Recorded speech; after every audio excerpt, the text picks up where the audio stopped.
अच्छा जी, तो आज हम लोग जो नेक्स्ट पी की बात करें that is place. And place is an important part of the marketing mix, क्योंकि प्लेस जो है वो it is considered to be the distribution of the product. कि बेसिकली आपका जो प्रोडक्ट है किस तरीके से मार्केट में डिस्ट्रीब्यूट होता है। देखिए, distribution is very important part, because अगर कंज्यूमर तक प्रोडक्ट पहुंचेगा नहीं तो आपका प्रोडक्ट सेल कैसे होगा। So place is very important because इसके अंदर जो डिसीजन लेता है manager, it is regarding the distribution of the product. So how do we distribute the product through? There are different channels of distribution in the market that are used. Number one is direct selling, in which the business sells directly to the consumer. तो यहाँ पे business और consumer के बीच में कोई नहीं होता, business directly cell कर रहा होता है to the consumer. So the advantages are that no markup or profit margin is taken by the intermediaries, because there is no one involved in between direct selling. तो इसके अंदर ये होता है कि आपका कोई भी प्रॉफिट मार्जिन जो है वो किसी भी इंटरमीडियरी, मतलब मिडिल मैन के पास नहीं जा रहा होता. आपका सारा प्रॉफिट जो है वो कौन किसके पास जा रहा होता है? आपके कंज्यूमर के बिजनेस के पास. And secondly, the producer has complete control over the marketing mix. Product को कैसे डिस्ट्रीब्यूट करना है, प्रोडक्ट की प्राइस क्या होगी, प्रोडक्ट कैसा होगा, प्रोडक्ट की प्रमोशन कैसे करनी है, वो सारा कंट्रोल किसके पास होगा? By the producer himself. So direct selling में एक और फायदा होता है कि you are able to keep a or retain a complete control over the marketing mix. Disadvantages क्या है? All storage and inventory costs have to be paid by the producer. सारी स्टोरेज इन्वेंट्री की सारी इन्वेंट्री कॉस्ट जो है वो producer को पे करनी पड़ेगी, which can be very expensive to sell directly. And there are no retail outlets, so consumers cannot see and try before they buy the product. Consumer product को देख नहीं सकता, उसको फील नहीं कर सकता before they by the product. तो usually क्योंकि रिटेल आउटलेट्स तो होती नहीं है, कंज्यूमर आपको डायरेक्ट ऑर्डर प्लेस करता है, आप कंज्यूमर के पास डायरेक्टली ऑर्डर लेके जाते हो. सो consumer cannot see, cannot try, cannot feel the product, which might be possible that the consumer then might not buy the product as well, because उसको surety नहीं है कि प्रोडक्ट उसके पास सही आएगा या नहीं. Then we have single intermediary channel. अब सिंगल इंटरमीडियरी के चैनल में there is a business, there is a retailer, and then there is a consumer. ठीक है. बिजनेस पहले एक रिटेलर को सेल करता है और रिटेलर फिर आगे कंज्यूमर को सेल करते हैं. Now who are retailers? Retailers मतलब आपके घर के आसपास जितनी भी दुकानें हैं, जितनी भी शॉप्स हैं, वो सारे आपके रिटेलर्स हैं. वो सारे रिटेलर्स क्या करते हैं? आपके प्रोडक्ट को आगे सेल कर रहे होते हैं. सो रिटेलर इनकर all the cost of holding inventories. तो बिजनेस को यहाँ पे फायदा ये होता है कि खुद को इनको इन्वेंट्री होल्ड करने की कॉस्ट नहीं आती. Rather retailers controls all the inventory and page all the cost of inventory storage. And secondly, retailers display the products and offer after sales service as well. For example, metro पे आप अपना TV बेच रहे हैं. अरे suppose higher वाले उन्होंने अपना मेट्रो के ऊपर टीवी रखा हुआ है, metro are selling their television. तो मेट्रो बेसिकली हायर का टीवी निकाल के सामने रखता है, उसके अंदर कोई मूवी, कोई क्लिप, कोई इस तरीके की चीज चलाता है, ताकि लोग आके उसका यूजर एक्सपीरियंस देख सकें कि किस तरीके से उस पर वीडियो चलेगी, क्या रिजल्ट आएगा, कितना HD उसका डिस्प्ले है. तो ये सारी चीजें जो है वो आफ्टर सेल सर्विस और प्रोडक्ट की डिस्प्ले वगैरह भी प्रोवाइड कर रहे होते हैं. फिर आफ्टर सेल सर्विस का मतलब ये है कि बेसिकली रिटेलर्स यूजुअली जब खरीद लेता है तो उसके घर तक ट्रांसपोर्ट भी करा लेते हैं. सपोज मैंने कोई रेफ्रिजरेटर खरीदा किसी रिटेलर के पास से, तो वो मुझे घर पे पूरा फिटिंग भी करवा देगा, घर पे डिलीवर भी करवा देगा. तो ये आफ्टर सेल सर्विस जो है वो आपका रिटेलर प्रोवाइड कर रहा होता है, which is also beneficial for the business, कि बिजनेस का नाम भी इससे बढ़ रहा है. However the intermediary takes up a profit markup. तो इंटरमीडियरी अपना एक प्रॉफिट मार्जिन, एक प्रॉफिट मार्कअप रखता है बीच में. फॉर एग्जाम्पल, अगर मैं 1,000 रुपए की चीज सेल कर रहा हूँ, तो रिटेलर अपने 100 रुपीज उसके ऊपर रखेगा और उसकी प्राइस 1100 कर देगा. So the control of setting the price is more with the retailer that is then the consumer themselves.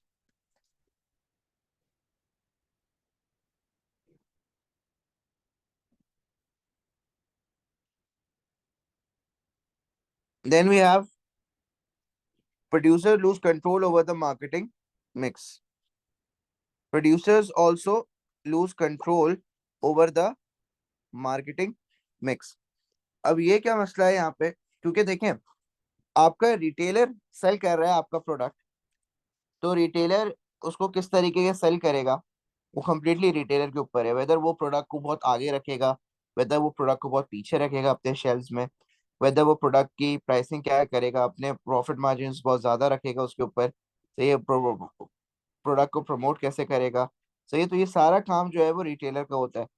आपके बिजनेस का काम है सिर्फ रिटेलर को प्रोडक्ट सेल करना, और आगे वो किस तरीके से सेल कर रहा है, किस प्राइस पे सेल कर रहा है, it's completely the decision of the retailer. So that means the producer loses the control over the marketing mix. Then we have a two intermediary channel. Two intermediary channel में क्या होता है, there's a business, there's a wholesaler जो कि bulk में खरीदता है business से, और फिर उसके बाद एक रिटेलर को वो सेल करते हैं, बहुत सारे रिटेलर को throughout the region sell करते हैं, और फिर वो सारे रिटेलर कंज्यूमर्स को सेल करते हैं। तो wholesaler is basically the one who buys in bulk from the producer. तो wholesalers hold the goods and buy in bulk from the producer. So bulk में प्रोड्यूसर से खरीद रहे होते हैं, तो फायदा ही हो जाता है बिजनेस को कि एक साथ उनका बहुत सारा गुड्स सेल ऑफ हो जाता है। Secondly it reduces producers inventory cost. तो सारा इन्वेंट्री स्टोरेज कॉस्ट कौन कर रहा है, आपका होलसेलर कर रहा है। तो अगेन जो प्रोड्यूसर है उसको जो है वो इन्वेंट्री कॉस्ट वगैरह नहीं इनकर होगी। However, producers lose further control over the marketing mix, क्योंकि अब पहले प्रोड्यूसर रिटेलर को सेल कर रहा था गुड, तो डिस्ट्रीब्यूशन किसके हाथ में थी, प्रोड्यूसर के हाथ में थी। लेकिन अब यहाँ पे सिर्फ और सिर्फ होलसेलर को वो सेल कर रहा है, और सारी डिस्ट्रीब्यूशन जो है वो इस होलसेलर के हाथ में है, और होलसेलर के ऊपर है कि वो किसका प्रोडक्ट आगे किसको सेल करे। सो the control of the producer is lost over here, that के सारा होलसेलर के ऊपर डिपेंड करता है कि वो कौन से एरिया में प्रोडक्ट डिस्ट्रीब्यूट करेगा और किस प्राइस पे किस रिटेलर को डिस्ट्रीब्यूट करेगा। तो बेसिकली डिस्ट्रीब्यूशन की और प्राइसिंग की जो भी आपकी डिसीशंस होते हैं वो होलसेलर ही ले रहा होता है, बिजनेस नहीं ले रहा होता। And then it slows down the distribution chain as well. अब पहले बिजनेस होलसेलर को देगा, होलसेलर फिर आगे रिटेलर्स को देगा, रिटेलर फिर आगे consumer. So the more the intermediaries are involved, the more the process slows down.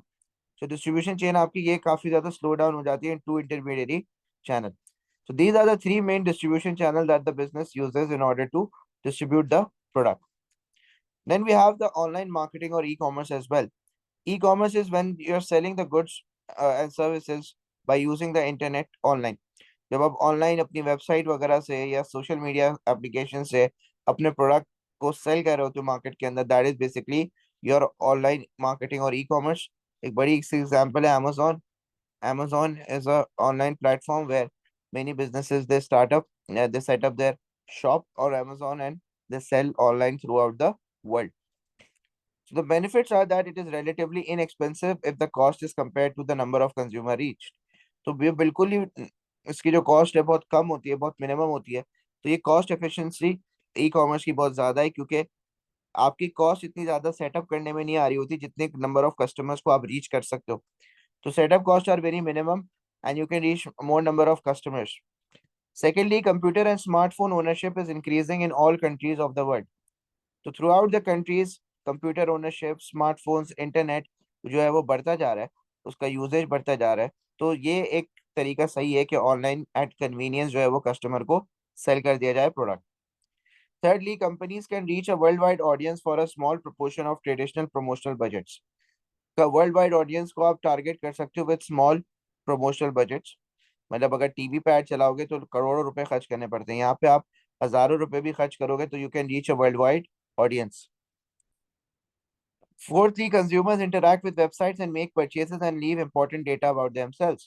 For example आप कोई ऑर्डर करने जाते हो वेबसाइट के ऊपर, तो आप अपना नाम, अपना कॉन्टैक्ट नंबर, अपना एड्रेस, अपना detail, if you are paying online तो ऑनलाइन कार्ड की इन्फॉर्मेशन वगैरह सारी चीजें जो है वो आप उसके ऊपर डाल रहे होते हो। तो यूजुअली जो बिजनेस होता है उसके पास अच्छा खासा डेटा कंज्यूमर के बारे में आ सकता है।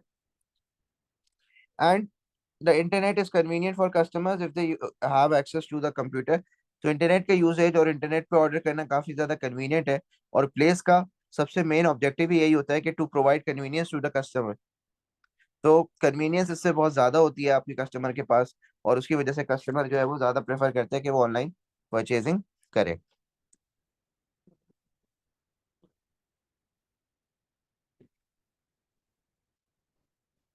Then we have The limitations. What are the limitations? Some countries have low speed internet connections, and in poorer countries, computer ownership is not widespread. So usually कुछ कंट्रीज जैसे बहुत सारी कंट्रीज है अफ्रीका वगैरह में इतना ज्यादा इंटरनेट का इस्तेमाल नहीं है। पाकिस्तान में भी इंटरनेट है लेकिन इतना स्लो डाउन चलता है, तभी अमेजोन जो है वो पाकिस्तान भी नहीं आ रहा। So some countries have low speed internet due to which many cannot access to the online selling. फिर website must be kept up to date. अब आप जब ऑनलाइन सेलिंग कर रहे हो तो आपको अपनी वेबसाइट वगैरह जो है वो काफी अप टू डेट रखनी होती है। उसमें जो भी नए प्रोडक्ट्स आप ऐड कर रहे हो, कोई डिस्काउंट लगा रहे हो, कोई प्राइस चेंज कर रहे हो, वो सारी आपको अपडेट रखनी पड़ती है, which can be very expensive to develop. Thirdly, consumer cannot touch, smell, feel, or try on the tangible goods before buying, which may limit their willingness to buy the certain products online. अब usually countries में, कुछ countries में culture ऐसा होता है कि भाई हम पहले प्रोडक्ट को देखेंगे फिर उसके बाद प्रोडक्ट खरीदेंगे। जैसे पाकिस्तान में आप अगर अपने सपोज पेरेंट्स अम्मी को बोल दें कि भाई मुझे जो है वो ऑनलाइन ऑर्डर करना हो, तो अम्मी यूजुअली रेजिस्ट करेंगी ऑनलाइन ऑर्डर को, क्योंकि भाई पता नहीं कैसा अजीब सा प्रोडक्ट भेज देंगे, जाके ही देख के लेना सही रहता है। तो इस तरीके से कल्चर जो है हमारे यहाँ का ये है कि देख के जाके लेके प्रोडक्ट खरीदना ज्यादा सही है। तो ऑनलाइन सेलिंग इसलिए यहाँ पे इतनी खास होती नहीं है। देन अभी हो रही है, मतलब आहिस्ता आहिस्ता ट्रेंड बढ़ रहा है, लेकिन जितना बाहर के मुल्क में ऑनलाइन सेलिंग होता है, यहाँ तक के ग्रोसरी वगैरह भी जो है वो आपकी सारी ऑनलाइन आ रही होती है, यहाँ पे इतना वो नहीं है। यहाँ पे अभी भी लोग इम्तियाज और सुपरमार्केट्स वगैरह जाते हैं to purchase their groceries. Then fourthly, product returns may increase if consumers are dissatisfied with their purchase once they have been received. अगर आप कंज्यूमर को सही क्वालिटी का प्रोडक्ट नहीं सेल करोगे, जो कंज्यूमर की एक्सपेक्टेशन थी उसको अगर आपका प्रोडक्ट मीट नहीं करेगा, तो फिर आपको प्रोडक्ट वापस करने पड़ जाएगा। फॉर एग्जाम्पल, मैंने कोई ऑनलाइन घड़ी मंगाई, अब वो घड़ी उन्होंने जो मार्केट की हुई थी वो की हुई थी ओरिजिनल, मेरे पास जो आई वो आई बिल्कुल थर्ड क्लास कॉपी। तो अब जो है वो मैं उसको रिटर्न करूंगा, जाहिर सी बात है, क्योंकि जो चीज़ उन्होंने दिखाई है वो चीज़ वो बेच नहीं रहे। तो ऑनलाइन में ये भी बड़ा मसला होता है कि जो स्कैम्स काफ़ी ज़्यादा होते हैं, और उसकी वजह से रिटर्न्स भी जो है वो काफ़ी ज़्यादा आ जाते हैं, क्योंकि कस्टमर्स आपके यूजुअली डिससेटिस्फाई होते हैं फ्रॉम द प्रोडक्ट, और उसकी वजह से कस्टमर रिटर्न बहुत ज़्यादा आना शुरू हो जाते हैं। And fifth is that the cost and unreliability of postal services in some countries may reduce the cost advantage of internet selling. अब फॉर एग्जांपल आप कोई पोस्टल सर्विस के थ्रू जो है वो अपना प्रोडक्ट सेल करवाते हो कंज्यूमर्स को, तो वो पोस्टल सर्विस डिले करता है, वो पोस्टल सर्विस आगे महंगी सप्लाई बहुत डिले करके जो है वो प्रोडक्ट पहुंचाता है कस्टमर को, जिसकी वजह से कस्टमर आपके बिजनेस से नाराज होता है। अब आपने तो टाइम पे दे दिया था कुरियर वाले को, जैसे टीसीएस है फॉर एग्जांपल, तो टीसीएस वाले को तो आपने टाइम पे दे दिया था, वो टीसीएस वाले ने देर करी है, तो लेकिन आपके बिजनेस की ब्रांड इमेज वहां पे खराब हो जाएगी। So these are the advantages and disadvantages of using e-commerce to sell the product. Then we have the factors influencing the choice of distribution channel include. अब कौन सा डिस्ट्रीब्यूशन चैनल हम इस्तेमाल करेंगे, whether we are going to use single intermediary, direct selling, two intermediary, or the internet. It depends on industrial products tend to be sold more directly with fewer intermediaries than consumer goods. तो आपके product पे depend करता है whether your product is an industrial product, whether your product is a consumer product. अगर industrial product होगा तो industrial product में फायदा ये होता है आपको कि आप जो है वो इंडस्ट्रियल प्रोडक्ट में you are able to sell more directly. Direct selling आपकी ज्यादा सूटेबल रहती है, क्योंकि इंडस्ट्रियल प्रोडक्ट जैसे मशीन वगैरह है उसको समझाना पड़ता है आगे, बिजनेस को समझाना पड़ेगा कि भाई ये किस तरीके से प्रोडक्ट इस्तेमाल होगा, ये मशीन कैसे चलेगी। सही है, तो ये सारी चीजें जो है वो एक बिजनेस टू बिजनेस प्रोडक्ट में आप इस्तेमाल कर रहे होते हो। तो यूजुअली इंडस्ट्रियल प्रोडक्ट आप डायरेक्टली सेल कर रहे होते हैं, लेकिन अगर कंज्यूमर प्रोडक्ट है तो फिर आप उसको सिंगल इंटरमीडियरी या टू इंटरमीडियरी चैनल पे इस्तेमाल सेल कर सकते हैं। Secondly, the geographical dispersion of the target market. अगर आपकी टारगेट मार्केट बहुत ज्योग्राफिकली डिस्पर्स्ड है, ज्योग्राफिकली डिस्पर्स मतलब कि बहुत डिफरेंट डिफरेंट एरियाज में रह रही है, तो फिर तो आप डायरेक्ट सेलिंग अगर इस्तेमाल करोगे तो आपको बहुत कॉस्टली पड़ेगा। Instead of that you should sell to the retailers, ताकि रिटेलर्स जहाँ जहाँ उन एरियाज में मौजूद हैं उनके पास आपका प्रोडक्ट हो और आपका कंज्यूमर आराम से वो प्रोडक्ट खरीद ले।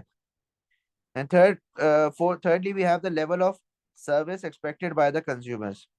अब यूजुअली लेट्स सपोज अगर कंज्यूमर को एक बड़ा आइटम खरीदने जाते हैं, जैसे गाड़ी है, तो गाड़ी में आप देखें जब भी कार सेलर्स होते हैं, उनके शोरूम्स जो होते हैं उसमें usually personal selling, direct selling काफी ज्यादा होती है। मतलब एक एजेंट आपके साथ खड़ा हुआ होता है, वो आपको सारी गाड़ी के फीचर्स, सारी चीजें प्रॉपर मुतमईन करके जो है वो आपको जा रहा होता है। तो basically level of service required by the customer is usually high when they are buying a more electronically advanced or an expensive product.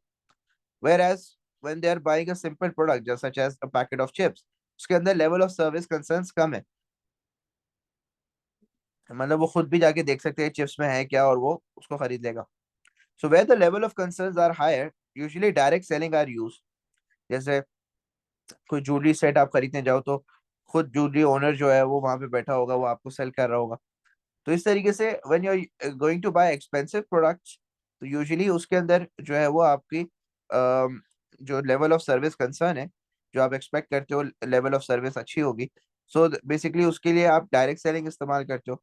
और वो चीज़ है या वो गुड्स जहाँ पे कस्टमर इतनी ज्यादा लेवल ऑफ सर्विस एक्सपेक्ट नहीं करता, तो फिर वहां पे जो है वो कंज्यूमर को आप टू इंटरमीडिएट चैनल या सिंगल इंटरमीडिएट चैनल भी इस्तेमाल करके सेल कर सकते हैं. Fourthly we have the technical complexity of the product.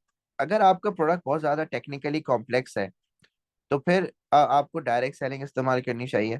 If your product is easy to use, then you can easily sell your product through one intermediate और two intermediate channel.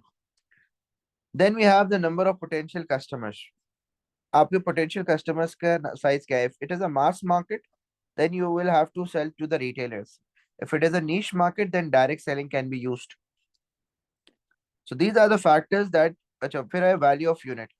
एक particular unit की value क्या है? For example, if you selling jewellery, तो jewellery जो है वो usually क्या होती है कि उसकी एक एक कीमत, एक सेट की कीमत काफी हाई फाई होती है, तो इसलिए डायरेक्ट सेलिंग इस्तेमाल हो रही होती है वहां पे. You don't sell it to a third party and the third party will sell it for you. You sell the product directly because of the high value of unit.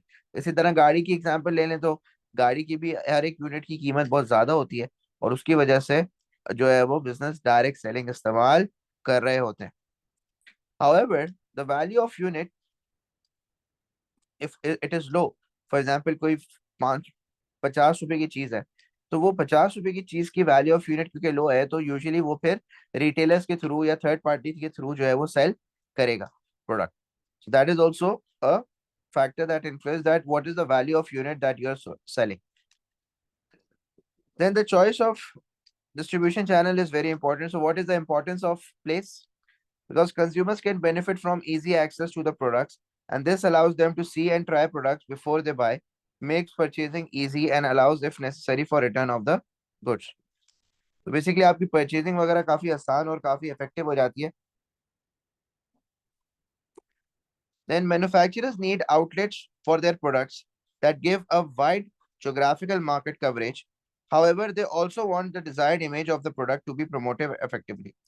अब क्या होता है कि आपका जो मैन्युफैक्चरर है, सही है, उसके लिए भी आउटलेट्स वगैरह जो है वो काफी ज्यादा जरूरी होती हैं, क्योंकि एक मैन्युफैक्चरर जिसकी मार्केट काफी जोग्राफिकली स्प्रेड है, and to get that geographical market coverage, they need outlets which and on which they can sell their products and the consumers can come and buy the product. However, they also want to build an image. अब देखें जितने भी ये clothing stores हैं, इनके online stores भी मौजूद हैं, तो why don't they only sell online? Basically physical presence बनाना बहुत जरूरी होता है. फिजिकली आपको अपने स्टोर्स वगैरह, और इनके स्टोर्स भी आप देखें तो बड़े कोई कमाल के एक्सक्लूसिव बने हुए होते हैं, बड़े बड़े स्टोर्स हर जगह. जैसे जे डॉट का आप देख लें, किसी भी मॉल में बहुत अच्छा बड़ा स्टोर बना हुआ होगा. The reason behind is that they have to create a image of the product. आप सिर्फ ऑनलाइन अगर बेचोगे, तो ऑनलाइन तो छोटे से छोटा बिजनेस बेच रहा है, तो आपका बिजनेस और छोटे बिजनेस में फर्क क्या रह जाएगा? That is why you try to sell in these big stores and you make your stores very exquisite, ताकि वो जो एक्चुअल आपका ब्रांड इमेज का डिफरेंस है वो कंज्यूमर के सामने आए. And thirdly, retailers which sell goods to the final consumer add on a markup to cover their cost and make a profit. If price is very important to consumers, using few or new intermediaries is an advantage, as manufacturers should be able to charge lower price. अब अगर आप जिस market में जिस तरीके का product cell कर रहे हो वो काफी जो है वो मार्केट सेंसिटिव प्रोडक्ट है, मतलब कि प्राइस सेंसिटिव प्रोडक्ट का मतलब ये है कि वो जो प्रोडक्ट है उसकी डिमांड इलास्टिक है, या वो अगर आप रिटेलर के थ्रू सेल करवाओगे, तो रिटेलर अपना प्रॉफिट मार्जिन उसके ऊपर रख लेगा, और वो रिटेलर जो है वो फिर उस प्रॉफिट मार्जिन रख के प्राइस बढ़ा देगा, और फिर कंज्यूमर खरीदेगा नहीं प्रोडक्ट. तो यूजुअली होना ये चाहिए कि ऐसे प्रोडक्ट्स जिसमें प्राइस बहुत ज्यादा एक इंपॉर्टेंट फैक्टर है, तो फिर तो आप उसको डायरेक्टली सेल करें या कम से कम इंटरमीडियरी रख के सेल करे। हाउएवर अगर आपका प्रोडक्ट जो है वो इतना ज्यादा कॉस्टली नहीं है, बहुत लो प्राइस पे आप वो प्रोडक्ट बना रहे हो, तो अगर रिटेलर अपना प्रॉफिट मार्जिन भी रखता है तब भी प्राइस उसकी इतनी ज्यादा एक्सपेंसिव नहीं होती, फिर तो आप रिटेलर्स वगैरह का इस्तेमाल कर सकते हैं।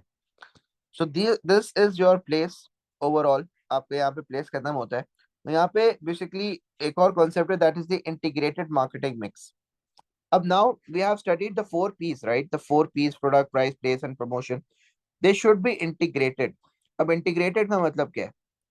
फॉर एग्जाम्पल मैं अगर बहुत एक्सपेंसिव परफ्यूम सेल कर रहा हूँ, लेकिन मैं वो परफ्यूम जो है वो थैली में डाल के सेल कर रहा हूँ, और उसकी प्रमोशन में कोई ऐसी आर्टिस्ट को लेकर आ रहा हूँ जिसको कोई दुनिया नहीं जानती, तो फिर मेरे प्रोडक्ट के लिए मेरा कस्टमर इतनी हाई प्राइस देने के लिए विलिंग नहीं होगा। So a business should ensure that कि जब भी वो कोई प्रोडक्ट बना रहा है उसकी प्राइस भी वो अप्रोप्रिएट सेट करे, और प्राइस सेट करने के साथ साथ उसकी प्रमोशन और डिस्ट्रीब्यूशन मतलब प्लेस, ये दोनों चीजें भी काफी एक्यूरेट होनी चाहिए। So integrated marketing mix is the key marketing mix decision complement each other and work together to give customers a consistent message about the product. So a best laid marketing plan can be destroyed by just one of the marketing mix not being consistent or working with the rest. So the most effective marketing mix decision will therefore be based on the marketing objectives and affordable within the marketing budget, and integrated and consistent with each other and targeted at the appropriate consumer.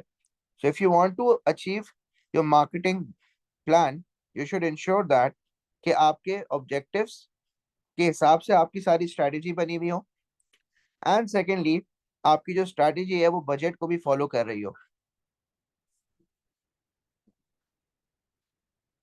फिर integrated और consistent भी होनी चाहिए। Integrated and consistent का मतलब यह है कि आपका जो प्रोडक्ट है, सही है, वो अपनी प्राइस को कॉम्प्लीमेंट करे, वो प्राइस अपनी प्रमोशन को कॉम्प्लीमेंट करे, और प्रमोशन जो है वो अपनी प्लेस को कॉम्प्लीमेंट करे। For example if you are selling an expensive product in the market, और फॉर एग्जाम्पल आप कोई हाई क्वालिटी प्रोडक्ट सेल कर रहे हैं, तो अगर आपकी प्रोडक्ट हाई क्वालिटी की है तो उसकी प्राइस भी हाई होनी चाहिए, it should be expensive, and उसकी प्रमोशन भी जो है वो काफी ज्यादा एक्सपेंसिव, काफी ज्यादा हाईली उसकी ब्रांड वैल्यू क्रिएशन होनी चाहिए। मतलब बहुत कोई बड़ा सेलिब्रिटी आप लेकर आ जाओ जो कि प्रमोट कर रहा है उसको, और प्लेस में भी जो है वो उसके अपने खुद के आउटलेट स्टोर होने चाहिए, तो ये खुद जो है वो आके सेल कर रहा हो ताकि कस्टमर्स आके वो खरीदे। जैसे जितने भी ब्रांडेड क्लोथिंग है, तो ब्रांडेड क्लोथ्स का यही होता है कि if they are selling it at a higher price, they should ensure that the customers are willing to pay a higher price. तो वो अपने स्टोर्स वगैरह इस तरीके से डिजाइन करते हैं, इतना कूल बनाते हैं उसको, कि बेसिकली कस्टमर जो है वो उसको लगता है कि यार बड़ी महंगी जगह है और उसके लिए ज्यादा पैसे देना सूटेबल रहेगा। So integrated marketing mix is very important. So this ends our marketing unit 3, or we are done with unit 1, unit 2, 3 and 4। अब हमारा सिर्फ और सिर्फ रह गया यूनिट 5, जिसमें 4 चैप्टर्स हैं आपके, और ये 4 चैप्टर्स होने के बाद हमारा पूरा सिलेबस जो है वो खत्म हो जाएगा, and then will be starting the pass syllabus. ठीक है, तो कल से हम लोग जो है वो अपना यूनिट 5 स्टार्ट करेंगे, which will start with sources of finance, and then we'll move on with cash flows, budgets, and all.